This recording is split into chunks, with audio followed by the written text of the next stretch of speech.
Hello guys, Radhe Radhe, जय श्री राम। कैसे हैं आप लोग? आशा करते हैं आप सभी लोग अच्छे होंगे।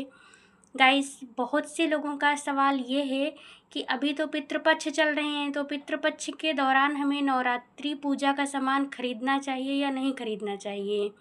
तो जी हाँ, आप बिल्कुल नवरात्रि का सामान खरीद सकते हैं। आप अपने लिए मत खरीदिए कुछ, आप भगवान की पूजा के लिए, माता रानी की पूजा के लिए आप पूजा का सामान खरीद सकते हैं,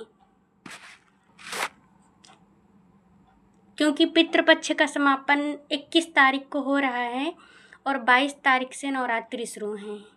और सुबह हमें स्थापना करनी है, माता रानी की स्थापना करनी है, कलश स्थापना करनी है, इसलिए हम नवरात्रि की पूजा का सामान बिल्कुल खरीद सकते हैं। नवरात्रि की स्थापना में जो जो सामान लगता है वो सब आप खरीद सकते हैं। जय माता दी।